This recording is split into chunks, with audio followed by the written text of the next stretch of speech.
matter and talk about Dana White's involvement with boxing. Now, for those of you that are tapping in right now, or for those of you that are going to tap in the future watching this, you're probably thinking, well, this wasn't breaking news at all. No, obviously, Dana White has been involved with boxing in the likes of Callum Walsh, promoting his fights at UFC Fight Pass. So, in a way, they are already in boxing. Now, what is different about this and the true breaking news of this nature of the subject matter at hand is the help that Dana White is going to receive with Saudi Arabia. So, in other words, what the Saudis are trying to do with boxing is pretty much create a hyper super league of champions, sort of like the Champions League in soccer, where you have a group of champions that will never refuse to fight each other, and as a result, continue a trajectory of competitive architecture, and not only competitive architecture, but let's say a competitive integrity in the best way to really put it. Okay, so yeah, just on my way to basically pick up the kids from school, but nonetheless, I really wanted to get this in and get this message out. And obviously, if you are a follower of this page, what you come here for is mixed martial arts information and boxing information and everything that deals with the business of combat sports. Now, the significance of Dana White coming into boxing, I think, really helps the overall fan experience in boxing. Because for a long time, boxing has had a stalemate of fights not being made, people protecting their record, padding their record, and then continuing, let's say, a path of least resistance while gaining the most amount of money in the process. Well, now the Saudis, as you've seen in the recent Anthony Joshua fight, you have noticed that there is no more hiding amongst boxers anymore, right? For a long time, we thought that Anthony Joshua was the dominant boxer between him and Daniel Dubois. Now, why would we think that? The status quo idea of the fact that Anthony Joshua has 17 million followers on social media and Daniel Dubois has only a humble amount of what a championship boxer should have, which is at least 200,000. And that's just a very humble and reasonable number. I would say 500,000 is appropriate for a world champion, but for whatever reason, Daniel Dubois just does not translate superstardom in a way that Anthony Joshua or Conor McGregor sort of can express themselves in that particular matter and convey their message in a very loud, boisterous way. So that's the problem. But the reality is that he is a real fighter with real consequences and danger that he could present to Anthony Joshua, and we got to see that fight. And that is the beauty of this whole entire fiasco with the Saudis coming into boxing, sort of shaking things up, creating a different avenue for different fighters to get a chance, which is kind of what plays into Hamza Shiraz's favor right now. Man, did he look great against that Tyler Denny guy. He looked amazing. And as a result of his performance, I think that it is going to lend him some real big fights in the future. And considering that those big fights in the future are going to have the Saudis backing and maybe along Dana White with his own fighters, his own brand, and maybe some UFC fighters that want to jump across. But I highly doubt that is what's going on. I highly doubt. I'm going to tell you why. The reason why I think that is highly unlikely for Dana White to be in a position of, let's say, putting another UFC fighter at risk is because there is historic consequences that he can now reference. And by the way, this ties into the Conor McGregor conversation, which is what? The complex contract negotiation that Conor McGregor has going on. And I'm going to tell you right now, Conor McGregor is at a point where the UFC and their model and structure can't afford to pay Conor McGregor. Why? Because the UFC, let's just say it in the most savage, primal way, truthful honesty. They want to pay you for the least and make you do the most. And guess what? This is one of the reasons why we have a shortage of people wanting to get back into the job market, because that is literally what they have been pushing for years.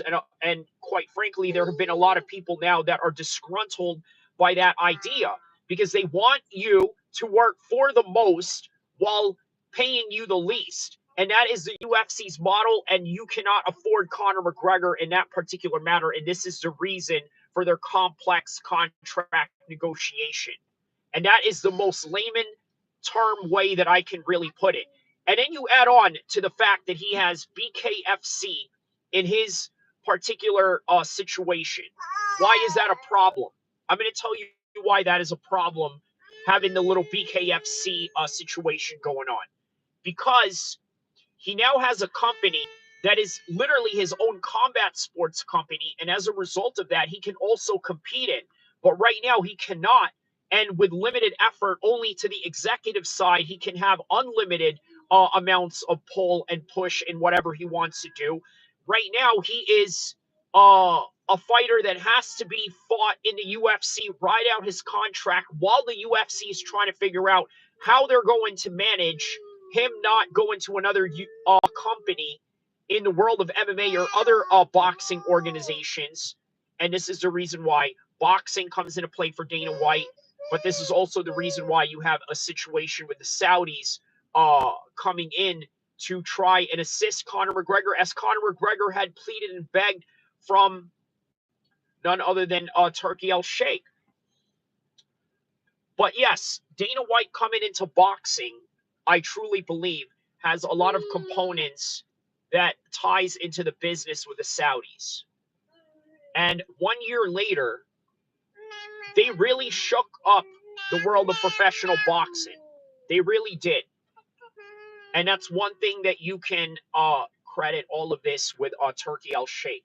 Turkey El-Sheikh deserves all the credit in the world, considering the fact that he has allowed himself to become a big player in the world of professional boxing.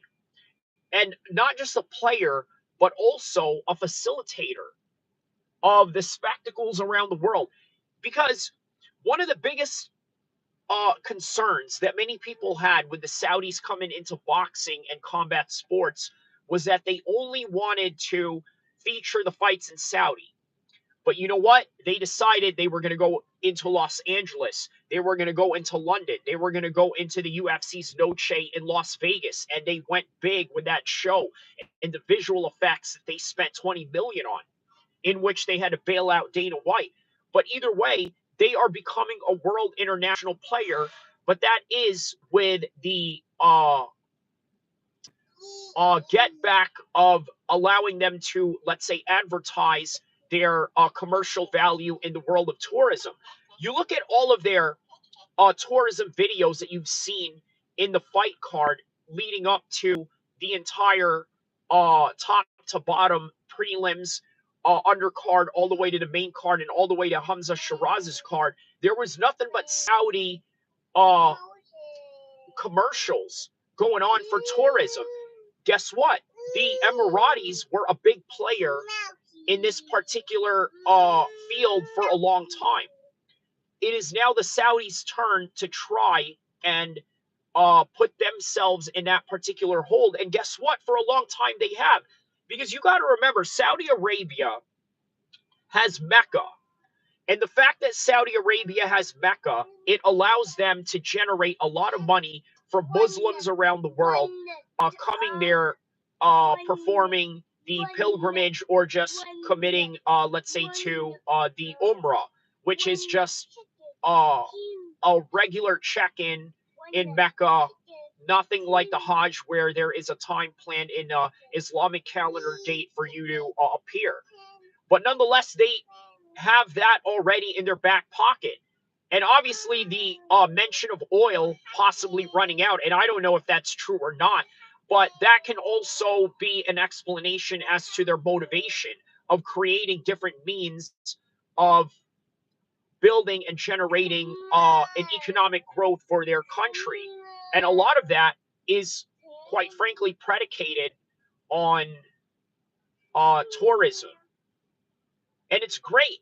They are marketing Saudi Arabia as a country that has all these outdoor adventures out in the desert. And as you notice, even in the Hadith and the end times prediction has mentioned that the end times won't come until Arabia will start growing green grasses and vegetation in a world that is primarily a desert. And obviously, all of that is happening. So there's a component to that.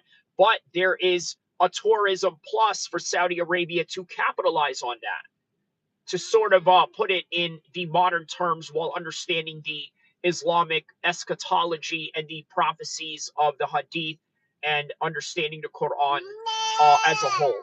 So, what we have going on now with Dana White is, yes, he is going into power slap, right? You guys seen my video that I did with A1, the rapper, yesterday, right? So as a result of that, what had happened was we talked about power slap. He had a homie of his that was a power slap competitor. And fair enough, it was a great conversation. His uncle chimed in and said that Devin Haney,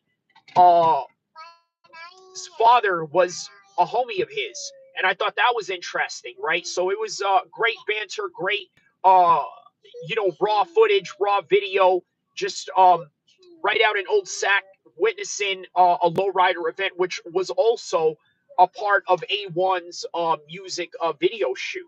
But good times nonetheless that I put down on this particular content, and you never know where I'm going to be.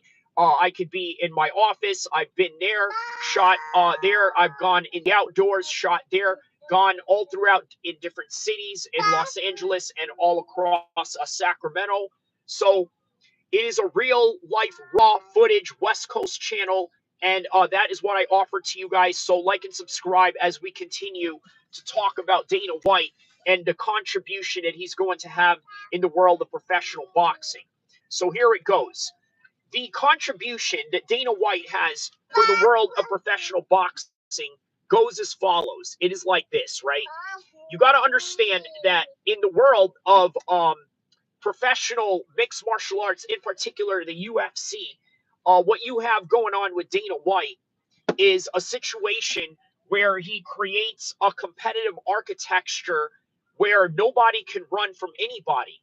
And I think the Saudis love this. And who better than to create a new boxing league? And by the way, understand this. In the world of professional boxing, they are governed by what you would call a sanctioning body. Okay, let's go over them. The WBA, the WBC, the IBF, which is the belt that was contested between Joshua and Dubois. And then there is also the IBO, which is floating in the mix, which is sort of disputed whether it's a legit belt or not. But either way, there is also the WBA. There's also the WBC, which is the belt that Wilder had held in order for Tyson Fury to defeat him for it, and now Alexander Usyk has that belt. But he obviously vacated the IBF belt. So in other words, all these sanctioning bodies are independent of their own, right?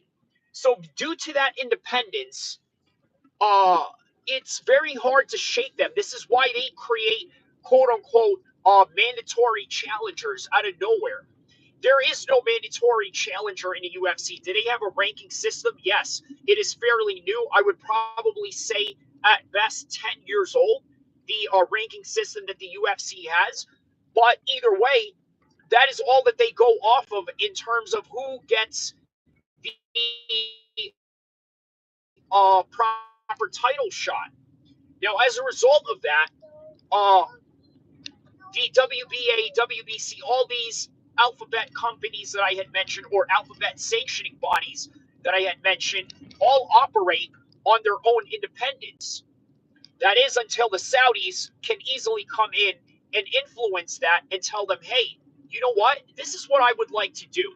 I would like for you to make this matchup. I would like for you to make that matchup. And guess what? All they got to do is slip in a few cash money that a lot of these so-called uh, non-nefarious characters in the governing sanctioning offices uh, would take. I mean, they would take any bride. Yes, they would take any bribe that they could. Let's be honest about it, right? Like, that's not. Sorry, a little connection problem there. In turn, they're going to have issues uh, trying to make these fights, and they need a commissioner to regulate. And I think this is where Dana White comes in. That is where I think he comes in, not only as a promoter, but also as a person that has power to delegate the fights that needs to happen and the fights that don't need to happen. So I hope I've explained and given you guys a reasonable explanation for the Conor McGregor contract. Rewind back and take a look at some of the information that I had conveyed regarding Conor McGregor and why his contract negotiations are so complicated right now. And speaking of contract negotiations, there is the issue with John Jones. I don't think I put this in the description. Maybe I should, or just talk about it candidly right now, but let's go with the John Jones situation, right?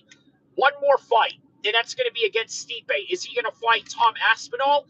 There's going to be a question mark. What is going to answer that question mark? That money and negotiation that the UFC needs to do with John Jones. How are they going to do that? How are they going to maintain that relationship? Well, they need to offer him a lot of money. How are they going to do that? Guess what? The Saudis are in the mix. They can do that. Let's say John only makes 2 million, maybe 5 million at best. Maybe he wants 20 million. And he said before that he wanted Deontay Wilder money, and for whatever reason, he just wasn't getting it. But guess what? If he really believes that he deserves it, the Saudis will be able to facilitate it. And as a result of being able to facilitate that, maybe perhaps we will see the Tom Aspinall fight, or maybe not. It really depends on John Jones's bank account and his own personal greed of whether he wants to come back or not.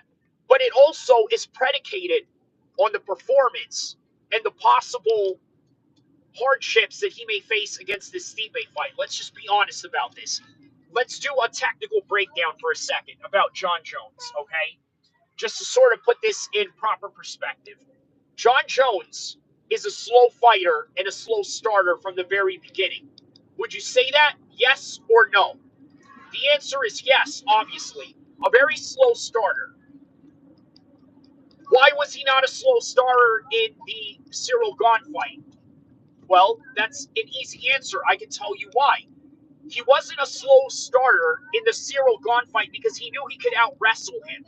So he shot in, took the takedown, and did the domination on top. Khamzat did the same exact practice towards Kevin Holland. He had no respect for his grappling, and therefore he was able to rush. But to be honest with you, it does not mean that Khamzat could rush his striking against Kevin Holland. But here's the thing. Stipe is also a great wrestler, so John is going to be reluctant into shooting in on him. So anticipatedly, what you're going to notice in the fight is a very slow starting pace that John is going to have against Stipe Miocic. That is a guarantee. It's going to be a very slow pace. He's going to take his time, may even try and open with either jabs or front kicks. Stipe is going to sit back, more than likely get backed up and get walked down on by John, but John is going to do it slowly. And you know what that's going to accumulate? It's going to accumulate a slow fighting pace that will be the eventuality of a 5-round decision. Or maybe somewhere John hurts him out of nowhere and gets the finish. That is also a high probability. But I'm going to go with the probability that it's going to start off slow and whatever happens from there happens. If it happens to progress into a decision, that is just a reality of what's going to happen. So for those of you that want to know what's going to happen in the Stipe and the John Jones fight, rewind back a few minutes before this to sort of get an understanding of how I see that fight going, while also talking about the contract negotiations if John was to win. But not so fast. Before I go into the business side, just on the technical side, there is a great possibility that Stipe could possibly beat John Jones. Is there not? Is there a great possibility? Of course there is. So why are we not giving Stipe the benefit of the doubt? There's a lot of good reasons why he lost his last fight. He got slept by Francis. Make of that as you will. I have a different idea of where Francis is at in his current stage in his career right now. But that is for a different podcast and a different time. But either way, I just think that the John Jones fight is going to be very slow, and understand it for what it is.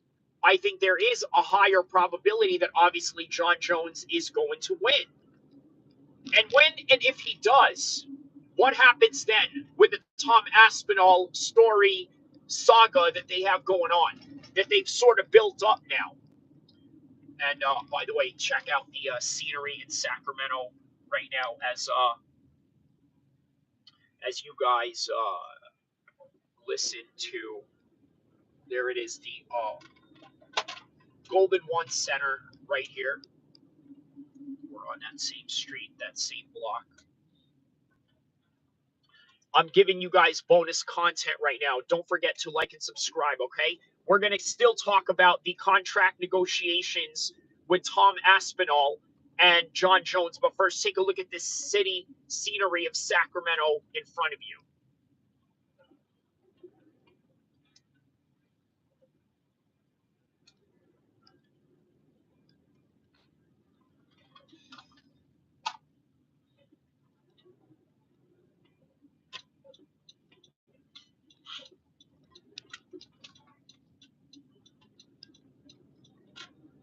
Right there, the David Stern Way, which is where the Kings play right here at the Doku Arena, Golden One Center.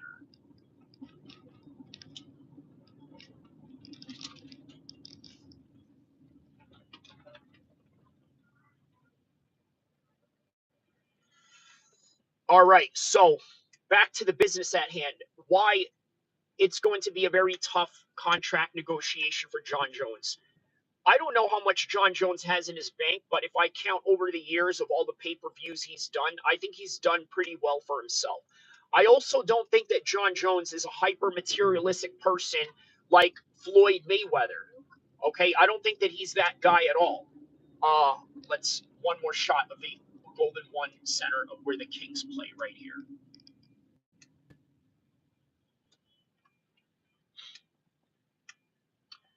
Don't worry, I'm going to talk about why John Jones is not like Floyd Mayweather, and it has a lot to do with materialism or whether he's going to get suckered into another contract negotiation. So the way they sucker guys in to contract negotiations is usually out of their greed. Now, this is going to be the overall factor of whether John Jones is going to sign with the UFC. Okay, because they really want this Tom Aspinall fight. Right now, English boxing is at its highest peak. That also bleeds over into the popularity of English British MMA. And Tom Aspinall being on the top of that heap, I think really helps the contract negotiations with, let's say, building a fight in London or Manchester. They did great numbers with the Bilal Muhammad fight over there, I suppose, with Tom Aspinall as well. Obviously, I don't know the true exact number on that, but understand that there is a market out there and a demand for John Jones and Tom Aspinall to fight. And I think that demand really is predicated more on the side of the hardcore fans. Because let's face it, the casuals are the ones who care the least about the Tom Aspinall fight. We think in the hardcore spaces that everybody wants the Tom Aspinall and John Jones fight. I'm telling you, that's not a reality. Not a lot of people want that fight. I'm talking about the casuals. Okay? They're the ones that don't want that fight. More about the casuals and why they don't want that fight. First, take a look at Old Sac as we take a look at Old Sacramento.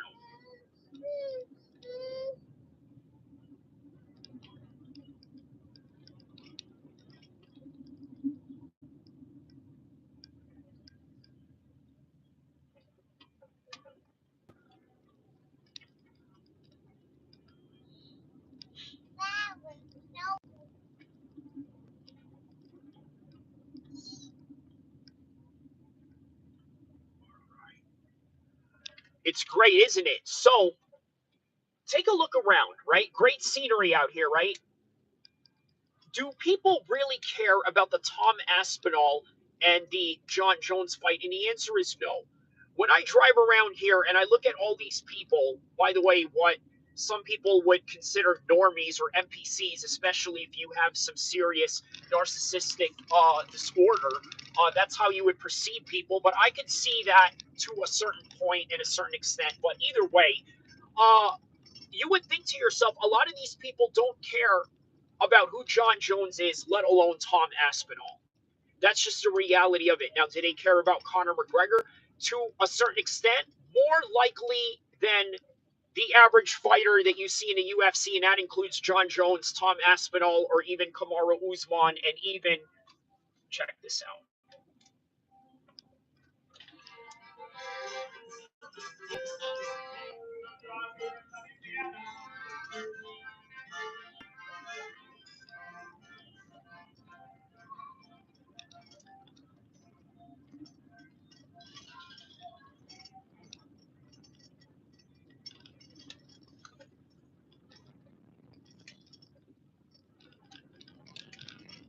All right, so where was I?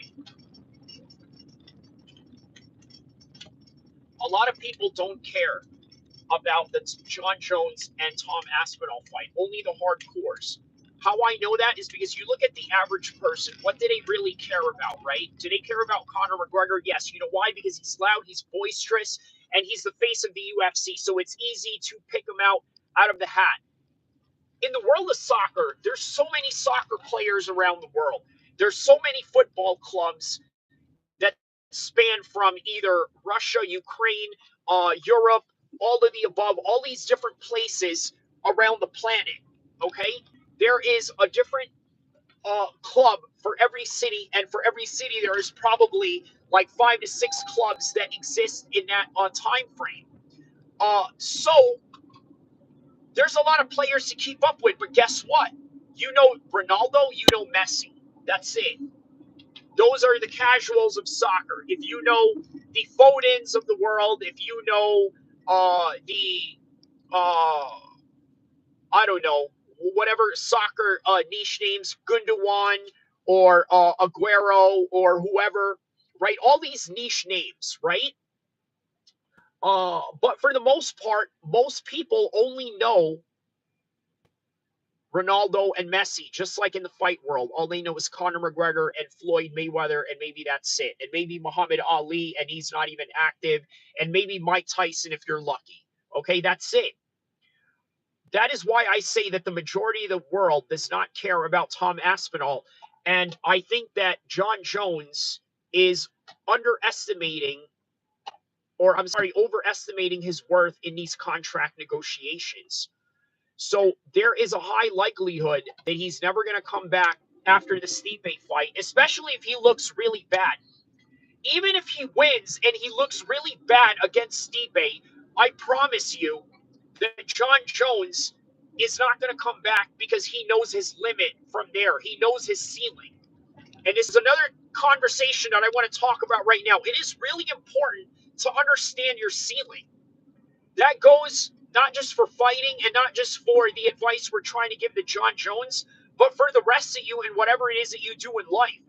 Sometimes the problem with many people is that they just don't know when to quit whatever it is that that it is absolutely bad for them. They don't know when to quit. It is a problem when they don't know when to quit, because when you don't know when to quit, you become an addict and you get stuck in this. Well, how do I give this into a layman's example? Okay, put it like this. I play GTA Online. You guys know GTA Online, right? Goes out and shoots everybody. Unless you're a coward and you go out and shoot NPCs, that's not the way I play. I go and try to kill players, especially if they have a higher rank or a higher number in GTA. Sometimes I'll go on a killing streak. After I go on a killing streak, 5 streak killing streak, I get out of the server. You want to know why? Because eventually somebody's going to go and kill you, and then you're just going to constantly go for the get back. You become addicted, and next thing you know, you wasted half of the day because you're going back and forth with people online. And then not only are you going back and forth with them, you're going back and forth in a very non-methodical way. So now the element of surprise and you being scared of getting killed off in the game is not there anymore. You're now numb and desensitized to the idea of you losing every round. Okay, that is the problem. That is the ultimate problem with addiction. That is the ultimate problem with addiction. So you got to know when to quit. And with fighters, it is a problem when they don't know when to quit. You want to know why? It is a serious problem because a lot of people who don't train or don't fight or have never done it, they really don't understand the long-term damage that comes with professional fighting. I'm going to share with you my own personal anecdotal experience, right? I had a training partner. His name was Ray Ray. This was back in 2012. This brother died due to multiple head injuries, and a lot of it was due to fighting. It was the sparring, and then on top of that, he was just fighting almost every other week. Yeah, dude, this is the harsh reality of fighting. Even Conor McGregor, I believe one of his fighters fought somebody, and in that match, one person got unalived. Okay, so this is the harsh reality of fighting. This is what a lot of casuals don't like to talk about. Because the way that casuals look at the world of fighting is like, okay, you know what? This guy gets knocked out. It's like a video game character. Reset him again and let's go again. It doesn't work like that in real life. You got to understand that. These things don't work like that in real life. And as a result, there are real life consequences. There are real life scenarios where it becomes a serious problem if you sustain a certain amount of head injuries for a long period of time. And it also really depends on your own genetics, because there are some guys out there that can take head trauma for a very long time and some that can't. And you never know. You never know which side you're on. You never know. And that is a problem. So if John Jones was to leave on a humanistic side, forget about the aura of invincibility or the greatest of all time conversation or who the true heavyweight champion is. Let's talk human. It is a problem for you to fight for a very long time. John Jones has sustained enough injuries to last him a lifetime that I think the Stipe fight is suffice enough for him to go out on top. And guess what? As for Tom Aspinall, let him carve out his own history. Let him carve out his own history. It's important that he does so. Because if he goes out and carves out his own history, my goodness, we'll forget about the John Jones situation. Maybe they'll even become friends and train together. They'll train together, become buddies, and John Jones will just toss it up as like, hey, you know what? I'm passing it down to you, right? I never wanted to fight you because it was my time. It was the wrong timing, and that's just what it is. Here's something you guys have to understand. Sometimes there is a right place and a right time for a certain fight, and there is a right place and a right time for a certain athlete.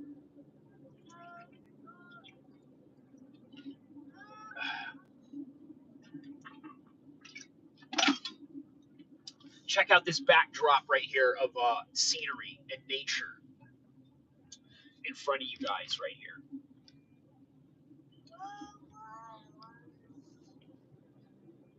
See, don't forget to like and subscribe because not only do I offer you guys the most epic mixed martial arts channel in the history of mankind, but I also offer you epic breakdowns, the inside of what is going on in the business to the best of my ability and to the best of my information, conveying the questions that we all have in this world of combat sports, but also giving you guys a scenery, giving you guys a different taste and a different outlook and a different flavor. Every content that I do, you never know where I'm at. I'm either on the ground filming with fighters and rappers, or I'm either in the office shooting a video to maintain the channel and to continue pumping the content out while also covering this beautiful world of combat sports, boxing, MMA, which, by the way, a lot of this world is now merging very close together. That is the interesting component that I think we can draw from this particular conclusion, is that we are in the stage of, let's say, being able to have boxing and MMA closely tied in together like never before. It's a beautiful partnership. I'm going to be honest with you. It really is. I like it. I like what it's about, especially if you're a fan of both. Okay, because I'm going to picture a time for you guys. Okay, let's go back in time, go a little bit nostalgic on this one, right? In 2011, I was a fan of the UFC, obviously a whole lot longer than that, but I was also a fan of boxing. I was watching the British boxing side of things with David Haye when he fought that 7-foot Russian guy when he was at his prime, and when he had those rivalries with all these different fighters in his era, right? I watched them both simultaneously, and I thought to myself, man, these two worlds I'm interested in. But even if I'm interested in them, they are from two separate worlds. Fast forward to 2024, those two worlds are literally colliding, all because of the Saudis. They are a breath of fresh air in combat sports. Okay? And let's just really put all politics aside because we all have our own criticism of any government and any structure of leadership anywhere in the world, but we can't deny the greatness that they do in the world of combat sports. We can't deny it. They've changed the game. They've made the game less cowardice. I'm going to put it in the most savage term possible. They made it less cowardice because even if you get knocked out, in the back of these underdogs' minds, or the guys that know that they're going to lose, they know that, you know what? I'm going to get paid handsomely. Let me see what this guy says here, right here. Opinions on idiots like this MMA Hussein O'Malley won. No matter how hard he tries, the narrative won't shift. Yeah, my man. Shout outs to this guy right here. Let me read. What is his name? Did you enjoy AJ and Dubois? Yes, I did. Key. Oh, okay. Hey, shout out to A1. He tapped in right there with me. My man. Okay. Do you read the chat? Yes, I do. I just did it right now. I was sort of going off on the tangent of giving some game and some information on this particular matter at hand. And so, yeah, I sort of missed out on reading that chat. But yeah, thank you for tapping in. My man A1 tapping in right here, sort of driving by in the same area where I had ran across him yesterday. And we shot that content right here for this one. And once again, guys, tap into a real West Coast channel, a channel that not only covers mixed martial arts but also the culture of the West Coast. What did my man here say? 3 whole viewers. LOL. I'm out. Haha. Okay. Well, I mean, what? All right. Whatever. Uh. My man said here 3 whole viewers. LOL. I'm out. Well, okay. There's obviously 9 people now, so I don't know what you're gonna have to say about that. But either way, he said, "Just kidding. Haha. Have a great day, my man. No problem, my man. All great banter, nonetheless. You know what I mean? It's this is a great live stream. We had A1 the rapper from San Francisco tapping in. By the way, guys, don't forget to tap in with him on my video section. We're at a lowrider function. You got to tap in with this guy. He's on what do you call it? On my description down below. He's done songs with Mozzie, the Jacker, and all that, and now he's tapped in with me. And so, yeah, man, Chad, shut it, homie. He said, Chad, shut it. Just giving you a hard time, Chad, shut it, homie. Why? Shadow, what did he say here? What is the name here? Oh, Chad Hero says, why do you think people like MMA Guru will praise fighters like Colby Covington, Bryce Mitchell, and call fighters like Marab and Bilal boring?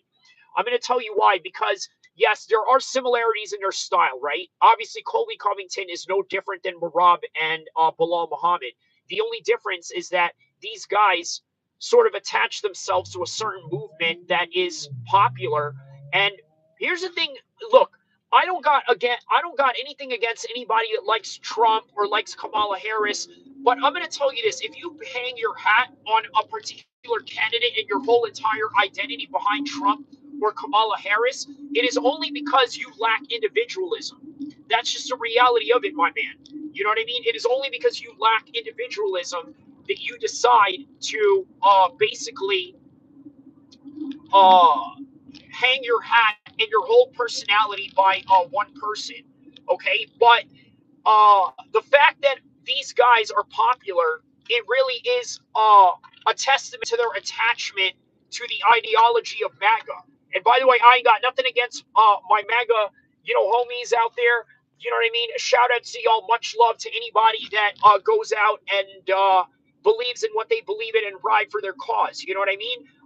But that's just the reality of it. I just believe that when it comes to governments and when it comes to people that are in power, you have to hold them accountable, and you can't really be a fanboy. What did he say here? Bilal and Marab holding champs. Facts. Half of the MMA fans are politically obsessed incels, he says. I hate most of the MMA fan base, and I hope every champion that they don't like stays a champion forever. So, in other words, what he's saying here is that he hopes, yes, Bilal and Marab stay champion forever. And then Biden, aka Nation Killer, here says Bilal and Marab are holding champs. Yes. So yeah, that is the reason why.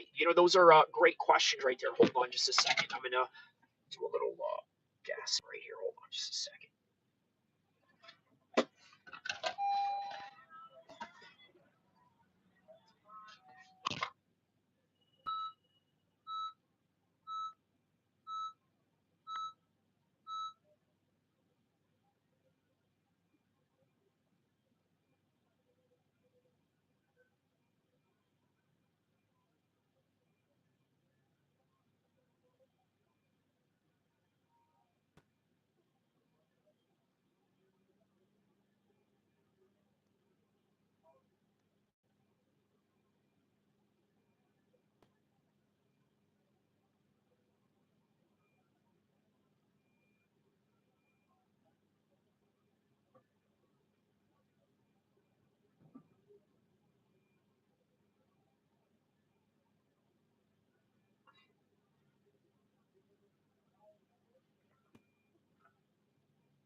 right. So yes, where were we? So yeah, that is sort of the issue, right? You know, if these guys stay champion for a long time, it could be very problematic for the UFC's bottom dollar. I'm gonna be honest about this, right? After I get done filling up this gas, I'm going to talk to you guys about why it's going to be problematic for Merab and Bilal to be champion. And by the way, I'm not the biggest fan of Merab, okay, but I am the biggest fan of Bilal. But either way, I'm going to tell you why either of them are going to be a problem for the UFC being sitting champions. And you're not going to believe what what statements I have to say regarding this matter. So just stay put for just a second. Let's see here.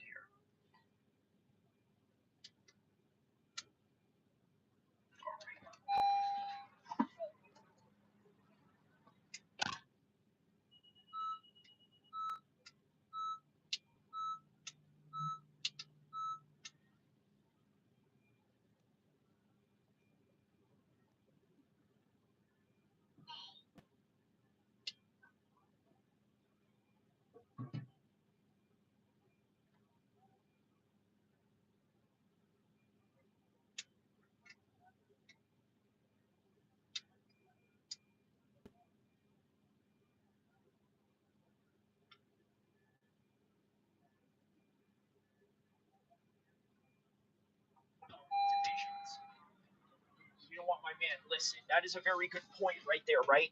You know, Strickland definitely is sort of. Are you muted? You're muted. Oh my god. Oh shit. Okay. How about now? Can you guys hear me? Sorry about that. Hold on. Okay. So okay, I think what happened was my audio went to my headset. So my headset sort of caught on to my audio, but here I am. So to reading back to what you said, okay, this is an interesting chat. I really have to hear this one right here. You said, I would rather Bilal and Merab be champ forever than the fighters that these political incels would choose to be champ. If it was up to them, Strickland would be champion in all divisions. Correct. So they want Strickland to be champion in all divisions because he shares their worldview. Let's just be honest about it, right? Fighting is really a sport where you admire a badass that looks like you. And when you look at Strickland, he's a badass that looks like a lot of these country looking incels, as you describe them to be, right? So that's why they want him to be champ. But with Bilal, in all honesty, and even Merab, even though I like one more than the other. They're both the same, and they are both honorable martial artists. And unfortunately, that honorable martial artist role doesn't sit well with many people, and as a result, they're going to downplay Bilal Muhammad's success, unfortunately. So that is the unfortunate reason behind all of this fiasco with Bilal Muhammad and Merab. However, let's talk business. Their pay-per-view buys, imagine, okay, depending on who the opponent is, it's going to be a very difficult sell to put on for Bilal Muhammad. I'm just going to be honest about it. It's a very difficult sell. Very, very, very, very difficult. It's a very difficult sell. You want to know why? Because we live in a world right now where people don't respect people that respect. You want to know why? If any of you are friends with me in social media, I may come across as very abrasive. You want to know why? Because that's the reality of the situation. I came up in a very aggressive environment in the East Coast. And then when I moved to the West Coast, let's just put it like this: Stockton was the first city that I settled in when I moved to California. So that should really tell you a lot about everything else. So, in other words, of course, I'm going to be very hostile. But is it entertaining? Yes. But is it a reality of who I am? Yes. So there is no faking anything about that. However, if you are a quiet and meek person, like the way Colby Covington was in the beginning, you know what? You had to turn up your personality a little bit. Okay, so do you hold these so-called xenophobic views that may be challenging for many people to take? Yes, okay, let's run with it. Say F Brazil and call Brazil a dump, and then we're going to go from there and then, have everybody hate me. Boom, all of a sudden he's got a new career ahead. And that is the story of Colby Covington. So, uh, what does he say here? Strickland is the most boring fighter, promises, in terms of saying that he's going to go to war, but in reality, he's going to fight a very tactical fight, right? So, yeah, Sean Strickland is definitely guilty of that. What else did this other chat here say? Um, when someone keeps winning, uh, Chad Hero here says, when someone keeps winning for a long time, people will tune in just to see them lose. Yes, that is very correct, even if people don't buy the pay-per-views. So where you are right about that is Anthony Joshua is a great example of that. They built Anthony Joshua up as this hero from the Olympics that came and won the gold medal for Great Britain. And then when he became champion, they wanted to see him fall, and they couldn't wait to relish at his agony during the Andy Ruiz fight, and even more so now in the Dubois loss, and even after in the Alexander Usyk loss. So I would literally have no UFC than Strickland and Colby as champion as they want. Frozen, yeah, you're good now. Okay, perfect. Yeah, no, I get what you're saying, right? But again, even if it was a world where Colby and uh, Strickland were the best guys in the world, you know what? I'll take it. So be it. Let it be that. However, uh, the world that we live in right now, it just so happens that it happens to be a mountain man who trains with Ray Longo and a whole bunch of Muslims that are winning the belts right now. And you got to ask yourself, why is that? Well, again, one of the reasons why I built this channel, guys, is to be able to talk about life lessons through mixed martial arts. And I got to tell you, a journey as a Muslim fighter, in all honesty, is one of the most fulfilling things that you can do, because guess what? I don't have any vice on wanting to drink. I don't have any vice on wanting to stay up late or do anything like that. We just handle our business, and from there, handling our business, uh, we happen to either win or succeed in the world of business or succeed in the world of content creation or whatever it is that you put your mind to. It's just all in a matter of discipline and consistency and showing up. Now, does talent help? Yes. I don't want to toot my own horn, but sometimes you got to ask yourself, if not for yourself, who will be, right? So I'm going to say it like this. Obviously, I'm a great speaker. I'm articulate. I don't stutter. I have great information in my mind, and I'm not a shy person, and I have a little bit of charisma. It helps. But with that same talent that I have going on, I also have to rein in consistency with constantly building a catalog by having different videos every day, different live streams of interactions with people from around the world in order to really show my talent to the world. So it has to be in the level of consistency, and not only consistency, it also has to be within the levels of being able to let your talent shine through consistency. So it's not always just about talent. It really is all about consistency by the end of the day. So that is what we offer in this particular channel, is the talent that I can push to the world, but also the particular uh, consistency of being here when breaking news happens, when, let's say, there is a fight going on that you may be interested. Oh, look at this. Speaking of classics, look at that. That right there must be a 1930 of some sort. Yes, I believe.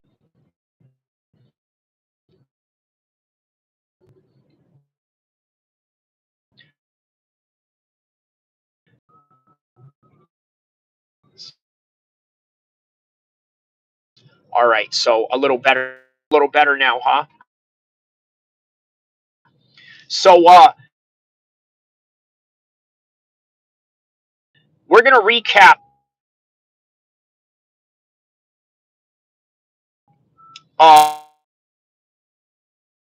um, what the last talking about. So Dana White now heading in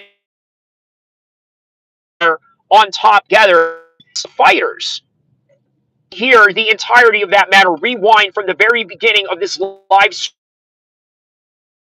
stream to get full details of why the Conor McGregor contract negotiation is very problematic, adding on to the BKFC deal that he has going on as a co-owner, while also trying to use this boxing deal that Dana White is trying to do as a way of keeping Conor. So let's say he has to do is ask money from the Saudis and say, you pay us a flat fee, which is going to be very high, and you pay Conor a flat fee, which is also going to be very high. So that is the plan that I believe is going to happen with Conor's contract negotiation. Also, what I talked about with John Jones and Tom Aspinall, they're going to try and bring back John Jones if he wins against Stipe, although I also mentioned that it's not a guarantee if he is going to beat Stipe, but nonetheless, if he does, and he is projected to by all metrics of probability, then we really got to talk about bringing him back to fight Tom Aspinall, and perhaps maybe, just maybe, the Saudis are going to come in and assist on that particular matter at hand. But also, understand this. What else did we talk about? We also talked about the particular matter that is concerning, what else? What else did we, boxing, yes, the Saudis' influence in boxing and all that. But either way, Dana White coming into boxing, this is what I got to say about it. I'm glad that he is doing this to a combat sport that is a whole lot more serious. Now, would I have preferred that Dana White did, let's say, Muay Thai, besides Power Slap? Yes. I wish that he would have done that, but I think ONE FC already has that market in the bank. Would I have preferred Dana White to go into boxing? Yes. Well, now the wish is fulfilled. The wish is now fulfilled, and Dana White is going into boxing. Is this great that he's going into boxing? The answer is absolutely yes. It's great. It's great for everybody. And not only that, it's great for the channel. Guys, don't forget to like and subscribe. I will see you guys in the next particular video. And by the way, check out my video that I did with A1 on the video section. Check out the live stream that I did for the Anthony Joshua reaction right after the fact. It wasn't during the fight, but it made great numbers afterwards. But either way, it's been a great show. Shout outs to A1 for tapping in, but also shout outs to A1 for doing that content with me out in Old Sac in the function of the Lowrider show. And I will see you guys in the next subject to come. All right, and in the next content and the next subject and the next live stream, inshallah. Like and subscribe.